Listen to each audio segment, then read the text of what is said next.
आपने बहुत बार लोगों को कहते हुए सुना होगा कि आसमान खा गया या फिर जमीन निकल गई। लेकिन अर्थ पे एक ऐसी जगह है जहां पे लोगों ने क्लेम किया है कि वहां पे सच में ऐसा होता है। ये जगह नॉर्थ अटलांटिक ओशियन के वेस्ट रीजन में है। यूएस के स्टेट फ्लोरिडा से लेके पुर्टो रिको आइलैंड और बरमूडा के बीच में है। अब क्योंकि ये तीनों मिलकर ट्रायंगल बनाते हैं, इसलिए इस एरिया को कहा जाता है बरमूडा ट्रायंगल। लेकिन इस एरिया में जो इंसिडेंट्स हुए हैं उसकी वजह से इसको और भी नाम दिए गए हैं, जैसे devil's triangle, the limbo of the lost. अब बात यह है कि ये जो एरिया है इसके बारे में बात होना शुरू कैसे हुई।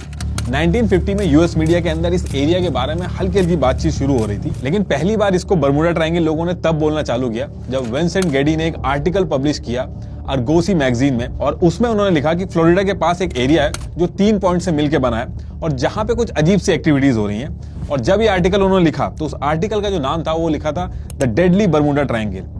उसके बाद जब भी इसके बारे में बात हुई तो इसको लोगों ने बरमूडा ट्रायंगल ही बोला, और तब से लेके आज तक इसको बरमूडा ट्रायंगल ही बोला जाता है। ये जो बरमूडा ट्रायंगल का एरिया था, इसमें सबसे बड़ी दिक्कत ये थी कि जैसे ही इस एरिया में जाओ तो कभी रेडियो ना चले, कभी कंपास खराब हो जाए, इलेक्ट्रॉनिक डिवाइसेस जो थी उनकी जो रीडिंग थी वो फ्लक्चुएट करने लगती थी, और ये सब तो चल ही रहे थे। इसके साथ साथ आसमान से प्लेन और समुद्र से शिप्स ये भी गायब हो रहे थे, और इनके साथ साथ जो लोग थे वो भी गायब हो रहे थे, और गायब भी इस तरीके से हो रहे थे कि चाहे आदमी हो या फिर शिप, उनका एक छोटा सा टुकड़ा तक नहीं मिल रहा था। अब जब ये सारे इंसिडेंट्स हो रहे थे तो लोगों ने अलग अलग चीजें बोलना चालू कर दी थी। कुछ लोगों ने ये बोला कि इस एरिया में सी मॉन्स्टर है, कुछ का कहना था कि एलियंस का इन्फ्लुएंस है इस एरिया में, कुछ लोगों ने इसको इल्यूमिनाटी की जो कॉन्स्पिरेसी है उससे जोड़ना चालू कर दिया, लेकिन कंफर्म कुछ भी नहीं हो रहा था। अगर आप सर्च करोगे तो आपको पता चलेगा कि ऑल ओवर वर्ल्ड में बरमूडा ट्रायंगल के ऊपर जितनी मूवीज, बुक्स, डॉक्यूमेंट्री बनी है, शायद ही किसी और टॉपिक पे बनी है। 1888 में एक शिप था जिसका नाम था एलन ऑस्टिन। ये इंग्लैंड से न्यूयॉर्क के लिए निकलता है। 2 से 3 वीक ट्रैवल करने के बाद इस शिप का जो कैप्टन था, जिसका नाम ग्रिफिन था, वो एक अनप्लान्ड शॉर्टकट लेता है ताकि जल्दी पहुंच जाए, और ये जो शॉर्टकट था ये बरमूडा ट्रायंगल के पास से गुजरता था। लेकिन जैसे ही बरमूडा ट्रायंगल का एरिया आता है, कैप्टन ग्रिफिन को थोड़ी दूर पे एक छोटी सी बोट दिखती है जो बिना किसी पैटर्न के बहुत ही अजीबोगरीब तरीके से इधर से उधर मूव कर रही थी। कैप्टन ने कई बार कोशिश की कम्युनिकेट करने की, लेकिन कोई भी रिस्पॉन्स नहीं आया उस बोट से। शुरू में तो ये लोग डर रहे थे। कुछ टाइम के बाद कैप्टन ने कुछ लोगों को उस बोट में भेजा ये चेक करने के लिए कि ये बोट रिस्पॉन्स क्यों नहीं कर रही है।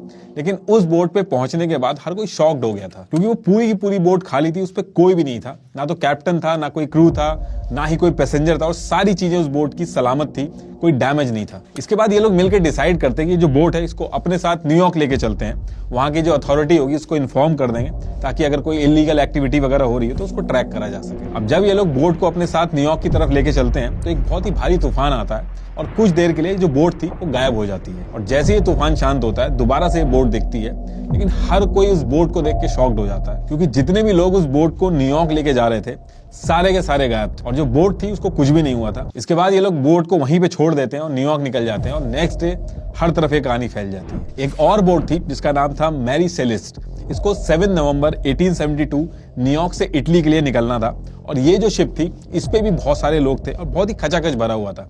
लेकिन जब ये शिप बरमूडा ट्रायंगल के पास पहुंचती है उसके थोड़ी देर बाद ये गायब हो जाती है। इसको बहुत ढूंढा जाता है लेकिन ये कहीं भी नहीं मिलती। लेकिन करीब 1 महीने के बाद 4 दिसंबर 1872 को ये शिप बरमूडा ट्रायंगल के पास तैरता हुआ दिखता है। अब जिन लोगों को ये शिप दिखता है वो लोग इन्फॉर्म करते हैं, उसके बाद रेस्क्यू टीम आती है। लेकिन हैरानी की बात सबसे ज्यादा ये रहती है कि पूरी शिप के ऊपर एक भी आदमी नहीं था। जो पूरी की पूरी शिप थी उसको कोई भी नुकसान नहीं हुआ था, यहाँ तक कि डिनर टेबल पे खाना एज इट इज पड़ा हुआ था। खाने की जो प्लेट्स थी वो एज इट इज पड़ी हुई थी, लेकिन कैप्टन, क्रू और पैसेंजर सब के सब गायब थे। इन लोगों का आज की डेट तक पता नहीं चल पाया कि ये लोग गए कहां। देखिए, इससे पहले कि आगे बढ़े, एक कमेंट जो हर वीडियो में कहीं ना कहीं दिख जाता है कि हेयर के लिए आप कौन सा प्रोडक्ट यूज करते हैं।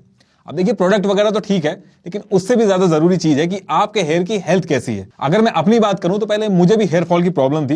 मैंने थोड़ा सा रिसर्च किया तो पता चला कि हेयर फॉल के भी स्टेजेस होते हैं, फ्रॉम 1 to 7। अगर आप 1 से 4 की स्टेज में पहुंच गए हैं तो ये ट्रीटेबल है, लेकिन अगर आप आगे पहुंच गए हैं तब थोड़ी दिक्कत है आपके लिए। और उस पर्टिकुलर टाइम पे मुझे ट्राया के बारे में पता चला कि ये आपको ऐसे ही कुछ भी नहीं दे देते हैं। पहले आपको हेयर फॉल के स्टेजेस और कॉज बताते हैं, और उसके बाद इनके डॉक्टर्स आपको कस्टमाइज्ड प्रोडक्ट और डाइट रेकमेंड करते हैं। 4 से 5 महीने मैंने इनसे ट्रीटमेंट लिया, और इतने कम टाइम में मेरा हेयर फॉल बहुत ही कम हो गया था। और ऐसा नहीं है कि ये सिर्फ मेरे साथ ही हुआ, ट्राया ने 2 लाख से भी ज्यादा लोगों के हेयर फॉल ट्रीट किए, और इनका सक्सेस रेट 93% है। तो इसमें स्टेप्स काफी सिंपल है। स्टेप 1, ट्राया हेल्थ पे जाके फ्री हेयर टेस्ट लीजिए। स्टेप 2, अपना कस्टमाइज्ड 1 मंथ किट खरीदिए। स्टेप 3, दिए हुए फ्री डाइट प्लान और हेयर कोच की मदद से 5 महीने के अंदर रिजल्ट्स देखिए। Use my code NITISH20 to get 20% off on your purchase. तो टॉपिक पे वापस आते हैं। इसके बाद 5 दिसंबर 1945 को 5 फाइटर प्लेन्स का एक ग्रुप नेविगेशन और ये जो कॉम्बैट फाइटिंग होती है इसकी ट्रेनिंग के लिए फ्लोरिडा से निकलता है। ये जो पूरा ग्रुप था इसको नाम दिया गया था फ्लाइट 90। इस पूरे ग्रुप में सारे ट्रेनी थे और एक सीनियर लेफ्टिनेंट था जिसका नाम था चार्ल्स। इनकी ट्रेनिंग का जो रूट था उसमें ये था कि ये फ्लोरिडा से निकलेंगे, उसके बाद चिकन रॉक एक जगह है वहां पे ये बॉम्ब ड्रॉप करेंगे, उसके बाद ग्रैंड बहामा पे जाके वापस फ्लोरिडा के बेस पे आ जाएंगे। उस पर्टिकुलर टाइम पे तो मौसम क्लियर था, लेकिन जैसे ही ये लोग निकलते हैं उसके 2 घंटे बाद ही मौसम खराब हो जाता है और इनके लीडर चार्ल्स डिसाइड करते हैं कि ये टास्क पूरा नहीं करेंगे बल्कि वापस लौट जाएंगे। चार्ल्स जो थे वो अपना कंपास निकाल के देखते हैं लेकिन वो खराब था। वो अपना दूसरा कंपास निकाल के देखते हैं क्योंकि वो भी खराब था।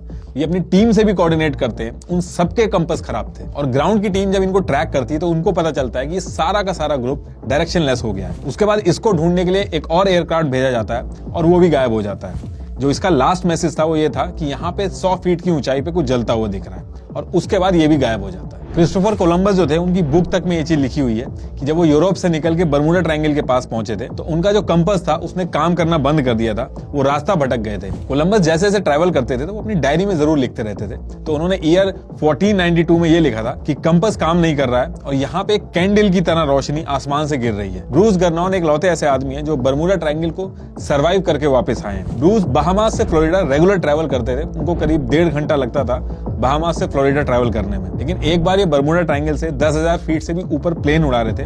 मौसम एकदम क्लियर था, ना तो कोई रेन थी ना कोई थंडरस्टॉर्म था, लेकिन अचानक से बहुत ही हैवी क्लाउड आ गए और वो काफी देर तक आते ही रहे और वो थोड़ी देर के लिए नहीं आए थे, वो कॉन्टिन्यूसली आ ही जा रहे थे। इतना ज्यादा अंधेरा हो गया था कि सन की एक लाइट तक उसमें नहीं पास हो रही थी।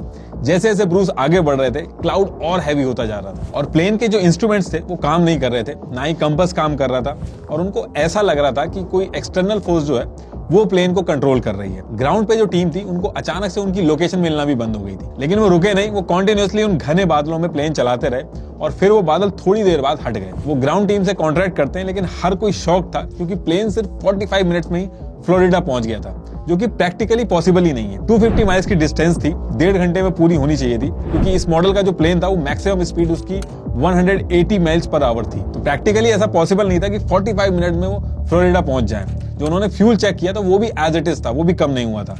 फिर आगे चल के उन्होंने इस पे किताब लिखी। अब देखिए ये जो स्टोरीज मैं आपको बता रहा हूँ ऐसी और भी बहुत सारी स्टोरीज हैं बर्मुडा ट्रायंगल के ऊपर जो बुक्स, मूवीज और डॉक्यूमेंट्री की फॉर्म में बिक रही हैं। अब इसके पीछे रीजन ये है कि लोगों को पसंद आती है मिस्टीरियस स्टोरीज, उन स्टोरीज से कनेक्शन बिल्ड करना और पसंद आता है उनको, क्योंकि ये जो कॉन्स्पिरेसी थ्योरीज होती हैं काफी इंटरेस्टिंग होती है। वहीं रियल फैक्ट्स जो होते हैं वो थोड़े से बोरिंग होते हैं, उनमें मजा नहीं आता है, उनको सुनने में ऐसा लगता है जैसे कि पढ़ाई चल रही है और इसी चीज का बिजनेस बनाया जाता है। ऐसी स्टोरीज जिनमें यह है कि पहले बर्मुडा ट्रायंगल था, उसके नीचे एक सिविलाइजेशन था, अब वहां पे हम एलियन से मिलेंगे, मिलियंस में बिकती हैं। आप सर्च करके देखिएगा बर्मुडा ट्रायंगल पे कितनी मूवीज बनी है, आप थक जाओगे देखते देखते, इतनी मूवीज बनी है। आप बुक सर्च करोगे तो तांता लगा हुआ है अलग अलग स्टोरीज का, एलियन से लेके इल्यूमिनाटी तक, जिसकी जितनी इमेजिनेशन है उसने उस लेवल की स्टोरीज बना के बेची है। एक पर्टिकुलर इंसिडेंट के कुछ डेटा पॉइंट्स को उठा के जो कि 100 से 200 साल पुराने हैं, जिनको वेरीफाई तक नहीं किया जा सकता, हम कुछ भी मान लेते हैं। जब मैं सारी स्टोरीज बता रहा था तो आपके दिमाग में क्वेश्चन जरूर आएंगे कि अगर इतनी मिस्टीरियस है ये जगह तो आजकल इसके बारे में क्यों नहीं बात हो रही है। अगर आज के डेट में किसी को फ्लोरिडा जाना है तो वो प्लेन या फिर शिप का यूज करेगा और यही बर्मुडा ट्रायंगल वाला ही रूट यूज करेगा। इनफैक्ट सबसे हैवी ट्रैफिक जोन है बर्मुडा ट्रायंगल का। आज की डेट में हमारे पास एडवांस टेक्नोलॉजी है तो हमें पता चल जाता है अगर कोई इंसिडेंट होता है कि इसके पीछे रीजन क्या है। कई ऐसे इंसिडेंट्स हैं जो आज भी नहीं पता चल पाते हैं, लेकिन हम बहुत ही तेजी से एडवांस होते जा रहे हैं। ये जो बर्मुडा ट्रायंगल की कहानियां बेची जाती हैं, अगर आप छोटी सी सर्च करोगे गूगल पे तो बर्मुडा ट्रायंगल का जो एरिया है वो टॉप 10 डेंजरस रीजन तक में नहीं है। इनफैक्ट किसी भी कंट्री ने इतना भी बॉदर नहीं किया कि बर्मुडा ट्रायंगल को मैप तक में मेंशन कर दे। यूएस नेवी तो बर्मुडा ट्रायंगल का जो नाम है इस वर्ड को ही नहीं मानती है। बर्मुडा ट्रायंगल की जो विकिपीडिया डेफिनेशन है वो ये कहती है कि ये एक अर्बन लेजेंड है, मतलब कि एक कहानी है जो बताई जा रही है कि सच है, लेकिन वो सच है नहीं। लॉयड लिस्ट ये एक शिपिंग पब्लिकेशन है जो ऑल ओवर वर्ल्ड के शिप्स है उनका डेटा मेंटेन करती है कि कितनी कैजुअलिटी हुई है, हर साल कितने शिप गायब हुए हैं, और इनके हिसाब से ऑल ओवर वर्ल्ड में जितने भी वेसल्स हैं उसमें से 1.8% के साथ कैजुअलिटी होती है किसी न किसी रीजन से।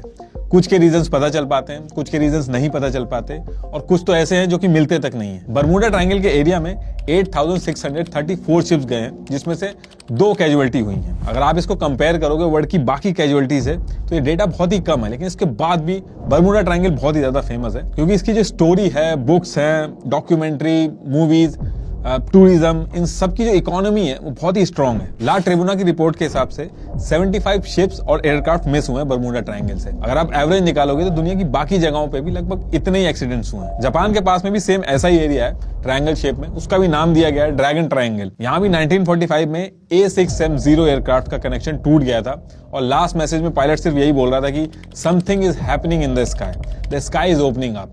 उसके बाद भी आज तक नहीं पता चला कि वहां पे हुआ क्या था। सेम इसी ड्रैगन ट्रायंगल में 1980 में MV डर्बीशायर, जो बहुत ही बड़ा ब्रिटिश शिप था, वो भी अचानक से गायब हो गया था और उसके बारे में आज तक किसी को नहीं पता चला कि वो गया कहाँ पे। ड्रैगन ट्रायंगल का जो एरिया है वो बर्मुडा ट्रायंगल की तरह ही है और इंसिडेंट्स भी ऑलमोस्ट सेम होते हैं, लेकिन उसके बाद भी बर्मुडा ट्रायंगल को ज्यादा लाइमलाइट मिलती है क्योंकि हॉलीवुड ने जितनी मूवीज बर्मुडा ट्रायंगल पे बनाई है उतनी ड्रैगन ट्रायंगल पे नहीं बनाई है। जितनी बुक्स बर्मुडा ट्रायंगल पे पब्लिश हुई हैं उतनी ड्रैगन ट्रायंगल पे पब्लिश नहीं हुई हैं। यही रीजन है कि बर्मुडा ट्रायंगल ज्यादा फेमस है। बर्मुडा ट्रायंगल और ड्रैगन ट्रायंगल जो है ये दोनों एक ही लैटिट्यूड पे आते हैं, इसलिए इसके ऊपर भी कॉन्स्पिरेसी थ्योरी चल रही है। अब आज की डेट में तो किसी भी तरीके से वेरीफाई नहीं किया जा सकता कि एलन ऑस्टिन का जो कैप्टन था वो जो स्टोरी बता रहा था वो सही भी है कि नहीं। मैरी सेलेस्ट शिप की जो कहानी है, वो जो पर्टिकुलर शिप थी उसमें से भी लाइफ बोट गायब थी और ये जो शिप थी इसके ऊपर एलिगेशन थे कि इन्होंने गलत तरीके से हैवी इंश्योरेंस करा रखा है। इसमें यह भी कहा जाता है कि मे बी कोई ऐसी इमरजेंसी हो जिसमें शिप डेंजर में हो, लोगों को शिप से खाली करा के कहीं और ले जाया जा रहा हो और उस पर्टिकुलर टाइम पे कोई दुर्घटना हुई हो। अब एक चीज जो ज्यादातर केसेस में आप सुनोगे कि कंपास खराब हो जाता है। अब देखिए, कंपास के अंदर जब भी आप नॉर्थ की डायरेक्शन चेक करते हो तो वो अर्थ के ज्योग्राफिक नॉर्थ से थोड़ा अलग दिखाता है।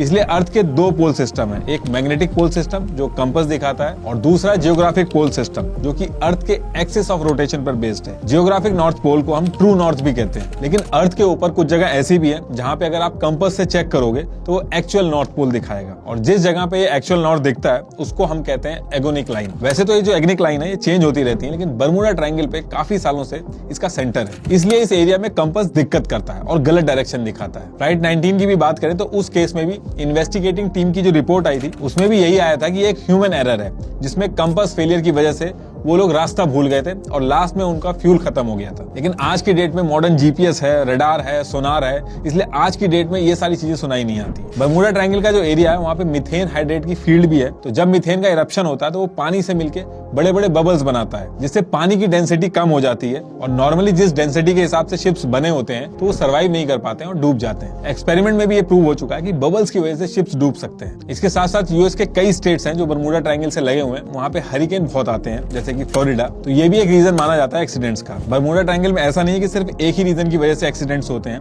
इसमें कई सारी चीजें हैं। 2016 में यूनिवर्सिटी ऑफ कोलोराडो की साइंटिस्ट की टीम ने सैटेलाइट इमेजेस निकाली बर्मुडा ट्रायंगल की, तो यहाँ पे उनको हेक्सागोन शेप में क्लाउड दिखे जो नॉर्मली नहीं दिखते हैं। ये हेक्सागोन क्लाउड एक एयर बॉम्ब की तरह एक्ट करते हैं और एयरक्राफ्ट पे 175 माइल्स पर आवर की स्पीड से हिट कर सकते हैं, जिससे पूरा का पूरा एयरक्राफ्ट कोलैप्स हो सकता है। साइंटिस्ट डॉक्टर काल, जिन्होंने सिडनी यूनिवर्सिटी में रिसर्च की, इन्होंने इस पूरे एरिया को बहुत ही अच्छे से एनालाइज किया कई सालों तक। उसके बाद उन्होंने कहा कि ये एक ह्यूमन एरर, बैड वेदर और अनप्रिडिक्टेबल सिचुएशन की वजह से हादसे हुए हैं। उस एरिया में ज्यादा लोग ट्रैवल करते हैं इसलिए ज्यादा सुनाई देता है।